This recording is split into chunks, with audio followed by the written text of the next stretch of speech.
আমি তো ভালোবাসি তোকে পর্ব ৩৩। মেঘ তাড়াহুড়ো করে আইসক্রিম শেষ করেছে। দুশ্চিন্তায় আইসক্রিমটাও শান্তিমতো খেতে পারিনি। এক দৃষ্টিতে আবিরের মুখের দিকে তাকিয়ে আছে, কিন্তু আবিরের দৃষ্টি অন্য কোথাও। আবির নিরবধি আকাশের পানে চেয়ে আছে। রাস্তার পাশে থাকা লাইটের আলোতে স্পষ্ট বোঝা যাচ্ছে আবিরের চোখ মুখের উজ্জ্বলতা বিলীন হয়ে গেছে। বিকেলে আসার সময় যতটা উৎফুল্ল আবির ভাইকে মেঘ দেখেছিল, সেই আবির ভাই যেন অন্য কেউ। চোখে মুখে চিন্তার ছাপ। মেঘ কিছু বলতে গিয়েও থেমে গেল। আবির শোনিত কণ্ঠে বলে উঠল, এই পৃথিবীতে প্রতিটা মানুষের জীবনে সবচেয়ে গুরুত্বপূর্ণ ব্যক্তি হলো মা। সেই মায়ের লাশ দেখার বা ছোঁয়ার অধিকার যদি কোনো সন্তানের না থাকে, তাহলে সেই সন্তান পৃথিবীতে বেঁচে থেকেও মৃত। মেঘের ভ্রু কুচকাল। আবির ভাই কি বলছে, কি বোঝাতে চাচ্ছে, কিছুই বুঝতে পারছে না সে। আবির অসীম দূরত্ব থেকে দৃষ্টি সরিয়ে মেঘের দিকে তাকিয়ে ভরাট কণ্ঠে বলল, যে মানুষটাকে দেখে এসেছিস তিনি আর কেউ নয়, তোর, আমার, আমাদের সবার একমাত্র ফুপ্পি। এই কথা শোনা মাত্র মেঘের রক্ত সঞ্চালন বন্ধ হওয়ার অবস্থা হয়ে গেছে। মেঘ চিৎকার দিয়ে উঠল, কি? আবির সরুনেত্রে তাকিয়ে আছে। মেঘের চোখ যেন কোটর ছেড়ে বেরিয়ে আসতে চাইছে। চোখে মুখে অবিশ্বাসের ছাপ। এই কথা কখনোই বিশ্বাসযোগ্য নয়। জন্মের পর থেকে মেঘ জেনে এসেছে তাদের বাবা চাচা ৩ জন। 18 বছর পর হঠাৎ করে ফুপ্পি আসবে কোথা থেকে? আচমকা এমন কথা শুনলে বিশ্বাস করবে না, এটাই স্বাভাবিক। আবির গভীর কণ্ঠে বলল, আমি জানি তুই বিষয়টা এত সহজে মানতে পারবি না, কিন্তু কিছু সত্যি কঠিন হলেও মানতে হবে। মেঘের দম বন্ধ হয়ে আসছে। গলা শুকিয়ে কাঠ হয়ে গেছে। গলা দিয়ে কোনো কথাই বের হচ্ছে না। এতক্ষণ যাবৎ কত প্রশ্নই মাথায় ঘুরছিল, এক মুহূর্তেই যেন সব প্রশ্ন উধাও হয়ে গেছে। মেঘ আতঙ্কিত কণ্ঠে শুধালো, আপনি কি আমার সাথে মজা করতেছেন? প্লিজ সত্যি করে বলুন, উনি কে? আবির কপাল কুঁচকে ভারী কণ্ঠে বলল, তোর সাথে কি আমার মজার সম্পর্ক? আর সিরিয়াস বিষয় নিয়ে আমি মজা কেন করব? ওনার নাম মাহমুদা খান আমিনা। নাম শুনে কি মনে হচ্ছে তোর? মেঘ এখনো অবিশ্বাস্য দৃষ্টিতেই তাকিয়ে আছে। ঢোক গিলে ভারী কণ্ঠে বলল, আপন ফুপ্পি? আবির কণ্ঠ দ্বিগুণ ভারী করে বলল, হ্যাঁ, আলী আহমেদ খান আর মোজাম্মেল খানের একমাত্র ছোট বোন এবং ইকবাল খানের একমাত্র বড় বোন। মেঘের দু কান দিয়ে হিজাবের ওপর দিয়েই গরম বাতাস বের হতে শুরু করেছে।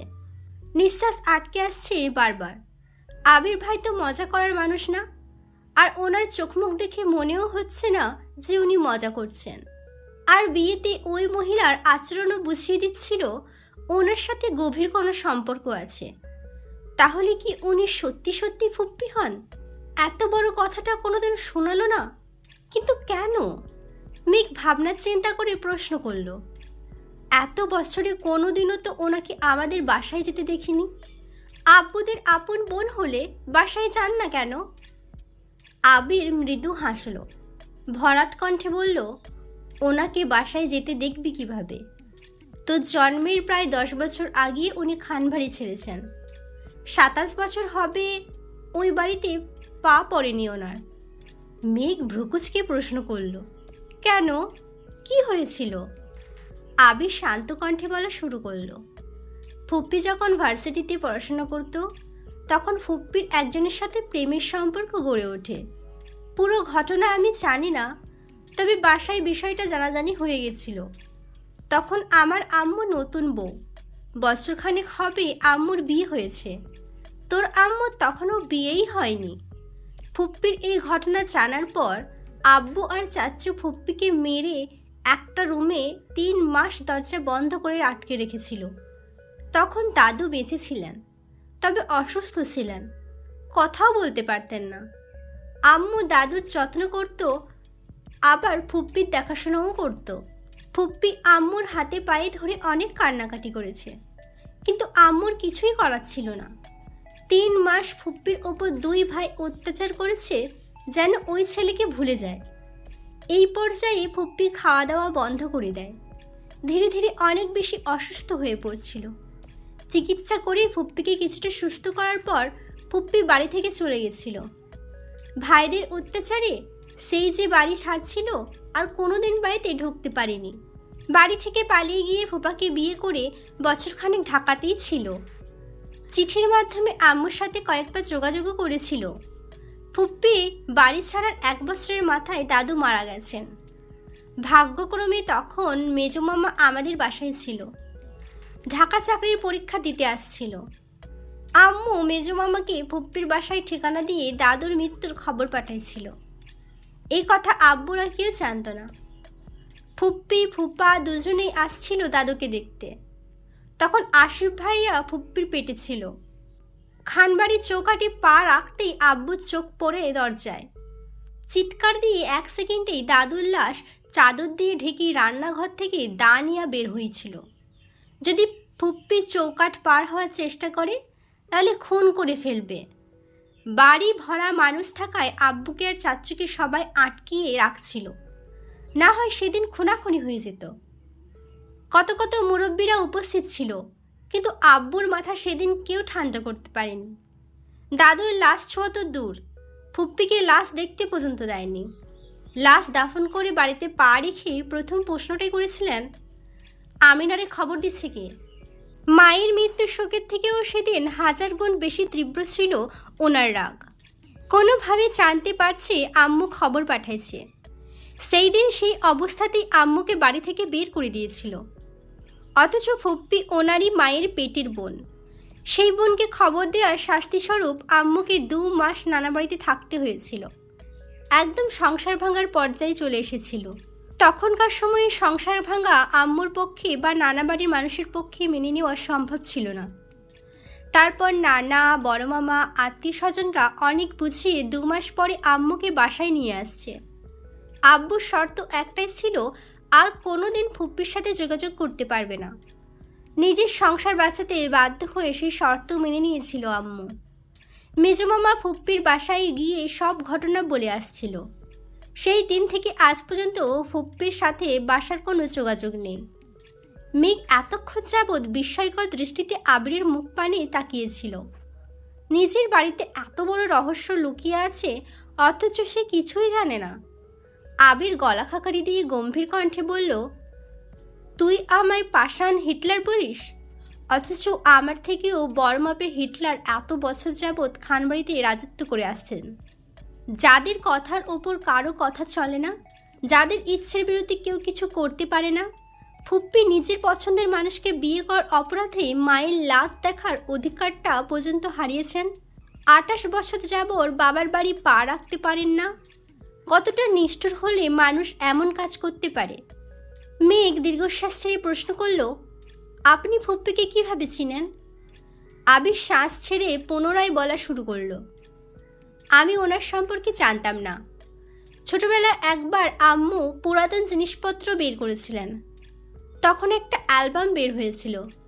আমি অ্যালবামটা খুলে দেখছিলাম। আম্মু আব্বুর বিয়ের ছবি থেকে শুরু করে দাদা, দাদু, চাচুর মোটামুটি অনেকের ছবিই ছিল। যেহেতু ছোট ছিলাম, আগ্রহ নিয়ে ছবিগুলো দেখছিলাম আর সবাইকে চেনার চেষ্টা করছিলাম। হঠাৎ কয়েকটা ছবি চোখে পড়ে।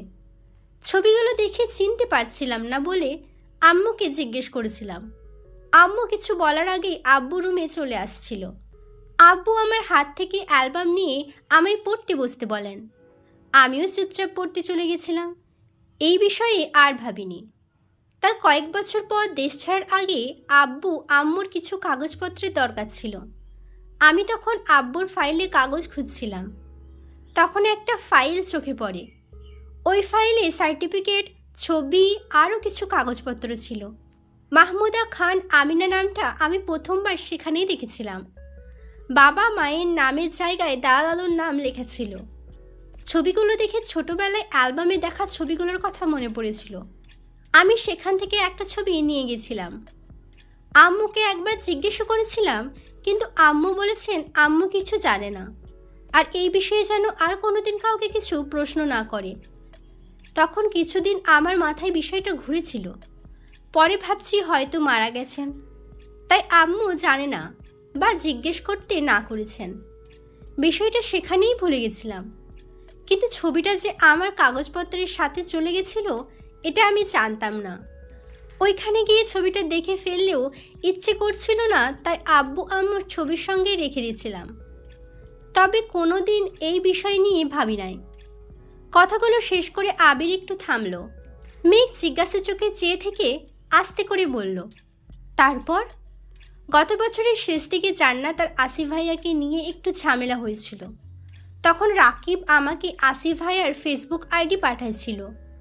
ওইখানে কভার ফটোতে একটা ছবি ছিল। কেন জানি আমার ছবিতে থাকা মহিলাটাকে খুব পরিচিত মনে হইতেছিল।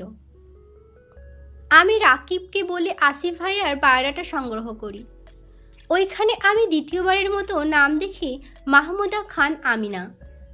সেদিন প্রথমবারের মতো আমি বড়সড় ধাক্কা খাইছিলাম। আমি সব কিছু খুঁজে সেই পুরানো ছবিটা বের করে বারবার ফেসবুকের ছবির সাথে মিলিয়েছিলাম। অস্থিরতায় সেদিন আমি প্রায় মরতে বসেছিলাম। নিজের চোখে বিশ্বাস করতে পারছিলাম না। বিশ্বাস করতে কষ্ট হচ্ছিল যে আমার একজন ফুপ্পি আছে, তাও আবার জীবিত। সেদিন পরিস্থিতি সামলানোর বিন্দুমাত্র শক্তি ছিল না আমার। সেই রাতেই তানভীর আর আবিরকে আসিফ ভাইয়ার বাসায় পাঠাইছি। আমি ফুপ্পির সাথে সেদিন প্রথমবারের মতো ফোনে কথা বলেছিলাম। নাম পরিচয় বলার পর ওনার সে কি কান্না! তানভীরকে আঁকড়ে ধরে অনেক কেঁদেছিল। ফুপ্পির 28 বছর চেপে রাখা সব কষ্ট কান্নায় পরিণত হয়েছিল। তারপর বেশ কয়েকবার কথা হয়েছে ওনার সাথে। বারবার জিজ্ঞেস করেছি ঘটনা বলতে, কিন্তু বলেননি। বলেছেন আমি দেশে ফিরলে বলবে। দেশে ফেরার কয়েকদিনের মধ্যেই আমি তানভীর আর রাকিব ওনাদের বাসায় গেছিলাম। সেখানে গিয়েই সব ঘটনা শুনেছি। মেঘ আগের তুলনায় একটু স্বাভাবিক হয়েছে। মেঘ পুনরায় প্রশ্ন করল, জান্নাত আপুর কী ঝামেলা হয়েছিল? আবির এতক্ষণ গম্ভীর কণ্ঠে থাকলেও এবার একটু হাসার চেষ্টা করল। ধীর কণ্ঠে শোধালো, তেমন কিছু না। মেঘ আস্তে করে বলল, প্লিজ বলুন। আবির না পারতেও বলল, ফুপ্পিরা এত বছর যশোর ছিল। গত বছর ভাইয়ার চাকরি হওয়ায় সপরিবারে ঢাকা আসছে। কোনো এক অনুষ্ঠানে ভাইয়া জান্নাতকে দেখেছে। ভাইয়া জান্নাতকে ভালো লাগছে। কোনোভাবে খবর নিয়েছে জান্নাত ঢাকা বিশ্ববিদ্যালয়ে পড়ে। সেই থেকে প্রায় এই ভার্সিটির আশেপাশে জান্নাতকে ফলো করত, কিন্তু কোনোদিন কথা বলেনি। 6 মাস শুধু দূর থেকে ফলোই করেছে। একদিন সাহস নিয়ে কথা বলতে আসছিল। যদিও কথা বলতে পারিনি, কিন্তু সেটা রাকিবের কান পর্যন্ত পৌঁছে গেছিল। রাকিব 2-3 দিন খেয়াল করে বিষয়টা আমায় জানিয়েছিল। রাকিবের ভাইয়াকে পেটানোর চিন্তা ভাবনা ছিল। আমাকে জানানোর পর আমি বলেছিলাম ছেলেটার একটু খোঁজ নিতে, যদি সমস্যা মনে হয় তাহলে পেটাতে। রাকিব খোঁজ নিয়ে জানতে পারছে ভালো জব করে, অফিসের সবার সাথে নম্র ভদ্র আচরণ করে। সেখান থেকেই ফেসবুক আইডি সংগ্রহ করে আমায় দিয়েছিল। যাকে পেটানোর প্ল্যান ছিল সে আমার ভাই হয়ে গেল। যখন জানতে পারছে ভাইয়া জান্নাতকে পছন্দ করে, তখন রাকিব আর বাধা দেয়নি। তবে রাকিবের একটাই কথা ছিল, আমি দেশে না ফিরলে আর ফুপ্পির পুরো ঘটনা না জানলে সে জান্নাতের বিয়ের সিদ্ধান্ত নেবে না। ধীরে ধীরে জান্নাত আর ভাইয়ার মধ্যে মোটামুটি ভালো সম্পর্ক হয়েছে। আমি দেশে ফিরলাম, ভেবেছিলাম দেশে ফিরেই ওদের বিয়ে দেব। কিন্তু দেশে আসার পর তোর কোচিং টিউশন থেকে খবর নিয়ে দেখলাম তোর পড়াশোনার নাজেহাল অবস্থা। এভাবে পড়লে চান্স পাবি না। তোর পড়াশোনা গুছিয়ে দেওয়ার জন্য একজন মানুষ দরকার ছিল। তখন জান্নাতের কথা মাথায় আসে, আর জান্নাতকে আনি। জান্নাতের বিষয়ে সিদ্ধান্ত নেওয়ার অধিকার যেহেতু রাকিবের, আর রাকিব আমার বেস্ট ফ্রেন্ড, তাই বিয়ের আলোচনা হওয়ার আগেই বন্ধ করে দিয়েছিলাম। কিন্তু অফিসিয়াল কাজে ভাইয়াকে 6 মাসের জন্য দেশের বাইরে যেতে হবে। ভাইয়া চাইছিল বিয়ে করে বউ নিয়ে কয়েক মাস ঘুরে তারপর যাবে। কিন্তু তোর অ্যাডমিশন টেস্টের থেকে আমার কাছে তাদের বিয়ে গুরুত্বপূর্ণ ছিল না। আমি রাজি হয় না বলে ভাইয়া ঘোরাঘুরির প্ল্যান বাদ দিয়ে বলেছে শুধু বিয়েটা করবে। বিয়ের পর তোকে যত ইচ্ছে পড়াতে, কিন্তু আমার কথা হলো একবার বিয়ে হলো মানে জান্নাতের মাথায় সংসারের চিন্তা ঢুকবে, তখন তোর প্রতি তার দায়িত্ব কমে যাবে। এটা তো আমি কখনোই হতে দিব না। ভাইয়া যখন বুঝতে পারছে আমায় মানাতে পারবে না, তখন জান্নাতকে বোঝানো শুরু করেছে। কিন্তু জান্নাত তো আমায় বা রাকিবকে সবই বলে দেয়। জান্নাতের মাথা যাতে না খেতে পারে সেজন্য 2-1 মাস যাবৎ জান্নাতের সঙ্গে ভাইয়ার যোগাযোগ বন্ধ রেখেছি। রাকিব নতুন সিম কিনে দিচ্ছে জান্নাতকে। যেদিন রাতে তুই আমায় কল দিচ্ছিলি সেদিন আমি, রাকিব আর তানভীর ফুপ্পিদের বাসায় ছিলাম। বিয়ের কথাবার্তা বলতে গেছিলাম। তুই চান্স পেলেই বিয়ে হবে এরকমটাই শর্ত ছিল। কিন্তু রাতে ফেরার পর তোর খাতা ভর্তি হাবিজাবি লেখা দেখে আমার মাথায় রক্ত উঠে গেছিল। যার জন্য আমি এত মানুষের বিরুদ্ধে লড়তেছি সে কিনা পড়াশোনাটাকে গুরুত্বই দিচ্ছে না। সেই রাগে সেদিন খাতা পুড়িয়েছিলাম যাতে তুই পড়াশোনায় মনোযোগ দিস। যাদের সামনে বারবার গর্ব করে বলছি আমার মেয়ে চান্স পাবেই, চান্স না পেলে আমি তাদের মুখোমুখি হতে পারতাম না। তারা মুখে কিছু বলুক বা না বলুক, মনে মনে হলেও তো বলতো। এত কিছু করেও তো মেয়ে চান্স পেল না। এই কথাটা পৃথিবীর কোনো মানুষ যাতে বলতে না পারে সেই জন্য আমি তোকে সারাক্ষণ পড়ার কথা বলতাম। আলহামদুলিল্লাহ, তোর চেষ্টা আমার ইচ্ছে পূরণ হয়েছে। আল্লাহ আমার আশা পূরণ করেছেন, আর তোকেও অসংখ্য ধন্যবাদ। মেঘের গলায় আটকে থাকা নিঃশ্বাসটা দীর্ঘশ্বাস হয়ে বেরিয়ে আসলো। মেঘের আড়ালে মেঘকে নিয়ে কত কত ঘটনা ঘটেছে। আবির ভাইয়ের গত 4 মাসের কড়া আচরণগুলো বারবার মনে হচ্ছিল। এই ছিল আমৃত্যু ভালোবাসি তো কি পর্ব 33। পরবর্তী পর্বগুলো নিয়ে খুব তাড়াতাড়ি আসবো। আমার চ্যানেলটিকে সাবস্ক্রাইব করবেন এবং নোটিফিকেশান আসার জন্য bell icon button of course click করে রাখবেন। লাইক করবেন, কমেন্ট করবেন, শেয়ার করবেন। সুস্থ থাকবেন, ভালো থাকবেন, নিজের খেয়াল রাখবেন। আল্লাহ হাফেজ।